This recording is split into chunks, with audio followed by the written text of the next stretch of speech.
Scratch muhitida Cat spraytining yo'nalishi 90 darajaga sozlangan va quyidagi blok ishlatilgan. Dastur so'ngidagi X va Y o'zgaruvchlarining qiymatini toping. Ya'ni bu yerda dastlab mana bu 90 darajaga qaraydigan bo'lsak, ya'ni 90 darajaga sozlangan degani sprayt dastlab o'ng tomonga qarab yuriydi.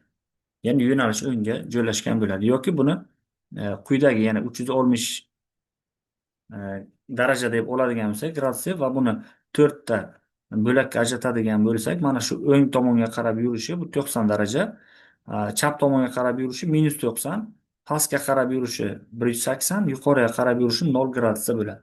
Ya'ni mana bu gorizontal chiziq bu x ga tegishli, vertikal y ga tegishli. Ya'ni Descartes koordinatalar sistemasida o'sha x, y'lar bo'ladi yoki buni quyidagi e, ko'rinishda chizib olsak bo'ladi. Masalan, bittasi deylik. Mana bu masalan x o'qi, bunisi y o'qi bo'ladigan bo'lsa, markazlarni taxminan mana shu nuqtalarda belgilab olamiz. Bular 0 va y dan pastki qismi, 0 dan pastki qismida 180 minusgacha spraytimiz ko'rinadi. Ya'ni mana shungacha koordinata berish mumkin yoki plus 180. Ya'ni pastga tushadigan bo'lsa, o'sha qiymatlar ayriladi y dan, qiymatdan yuqoriga ko'tarilsa qo'shiladi. Chap tomonga ketadigan bo'lsa, x o'qi bo'ylab sprayt ayriladi, o'ng tomonga ketadigan bo'lsa qo'shiladi. Jami 480 bo'ladi. Ya'ni mana shu 480 360 nuqtada spraytimiz bizga aniq ko'rinadi. Bundan kattaroq sonlarni berish mumkin, sprayt sahnaning chetiga chiqib qolishi mumkin. Endi mana dastavval bu yerga qaraydigan bo'lsangiz, boshlash va x ni dastlab qiymati 15, y niki 25. Bu yerdagi x o'zgaruvchi bilan y o'zgaruvchi va bu yerdagi x, y'lar koordinati. Ya'ni bu yerdagi o'zgaruvchi, bu yerdagi koordinat ikkalasi har xil o'lchovda. Ya'ni ikkalasi bitta x, y yoki x bilan x teng emas. Bu yerda demak x o'zgaruvchi dastlab bizga 10 o'zlashtirsa, y 20 ni o'zlashtiradi, lekin bu yerda koordinatalar sprayt joylashgan koordinatasi 15, 25 da bo'ladi. Deylik, ikkalasi ham o'zi musbat, mana deylik taxminan mana shu nuqtalarni deylik 15 u 25 nuqta deb olaylik. Dast avval mana shu yerda joylashgan bo'lsin.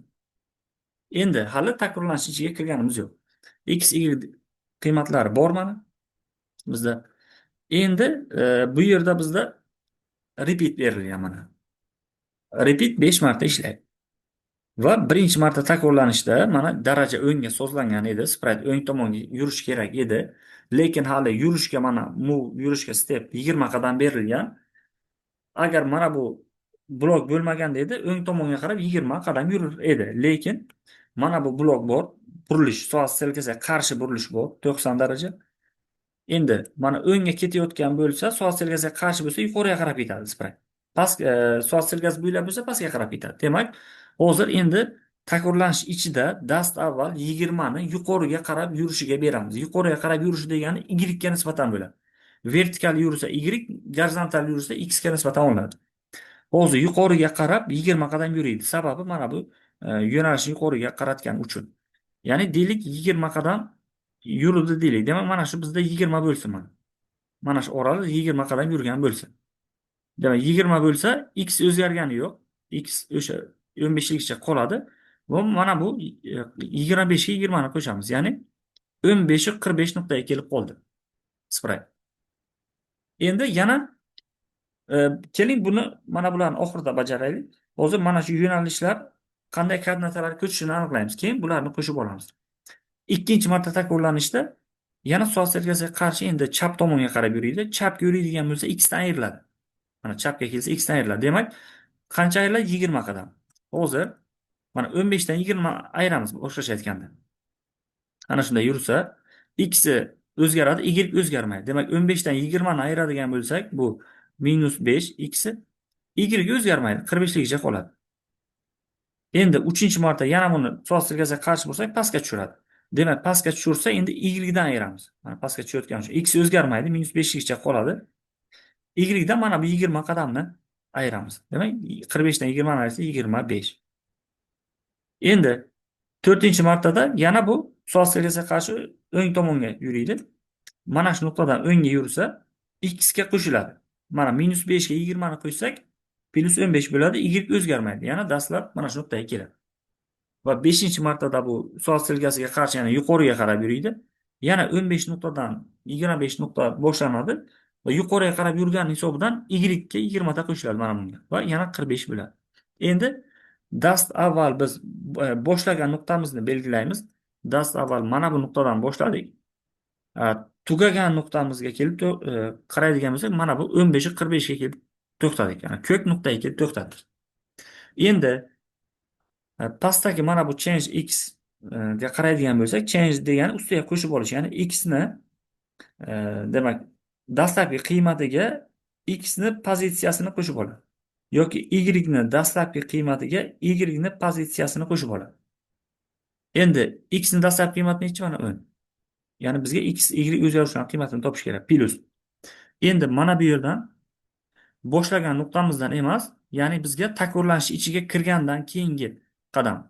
Mana bu ko'k nuqtadan boshlab x larni mana shu soat strelkasiga qarshi mana bunday ko'rinishda yana aylanib kelamiz toki o'sha ko'k nuqtagacha bo'lgan qismgacha. Chunki 5 marta takrorlanadi. Mana birinchi 15 ni olamiz. X dan -5 ni olamiz. -5 ni olamiz. 15 ni olamiz va yana qaytib bir marta kelamiz. Chunki 5 martada takrorlandi. Natijada demak 15 dastlab mana 15 keyin -5 ni qo'shamiz. Ya'ni change degani ustiga qo'shib olib ketaveradi. Keyin yana -5 ni qo'shamiz.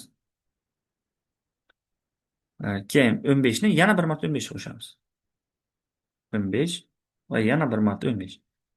Mana shularni hisoblaydigan bo'lsak, 55 dan 10 ni ayiradigan bo'lsak, bu bizga 45 nuqtaga keladi. Endi y da ham xuddi shunday. Y mana dastlabki qiymati 20 o'zgaruvchi. Endi y ning nuqtalari. Demak biz boshlagan nuqtadan emas, ya'ni biz o'sha takrorlanish ichiga kirib o'zgartirgan qiymatdan, mana 45 dan boshlab 5 marta aylanib mana shu 45 ga kelamiz. 45, keyingi 45, 25, 25, 45 ni olamiz. Demak 45 y dan keyingi mana bu 45 plus 25, 25 va yana oxirdagi 45 ni qo'shib olamiz. Chunki mana shu nuqtaga kelib qaytib to'xtadi. Endi bularni hisoblaydigan bo'lsak, demak bizda bu yerda 3 ta 45imiz 135, yana 50 qo'shadigan bo'lsak 185, 185 ga 20, 205 bo'ladi. Va mana shunday bizdan so'ralayotgan dasturning so'ngidagi x va y o'zgaruvchlarining qiymati x bizga 45 ga teng bo'ladi oxiri. Y ning eng oxirgi qiymati 205 ga teng bo'ladi. Mana shunday javobda aniqlanadi. Endi agar balki bu yerda 4 marta takrorlanish berganda edi, mana 5-takrorlanish bajarmasdan biz demak bitta yuqoriga mana 2 chapga, pastga 3, 4 mana shu yashil nuqtaga to'xtardik va 2 martadan mana bularni hisoblamas edik. Ya'ni 15 ni 2 marta qo'shib olyapmiz, 45 ni ham mana bu yerda 2 marta qo'shib olyapmiz. Sababi 5 marta takrorlangani uchun shu nuqtaga qaytib keladi. 4 marta kelganda biz demak mana bu nuqtaga to'xtab faqat 15 bilan 25 ni o'zidan cheklanishimiz mumkin. Ya'ni 15 bilan 45 dan boshlaymiz, 15 bilan 25 ga kelib to'xtaymiz. 4 marta bo'lsa. Lekin hozir bizga 5 marta takrorlanish bo'lgani uchun biz yana qaytib bu qiymatlarni olishga to'g'ri kelyapti. Natija mana shunday ko'rinishda qoladi.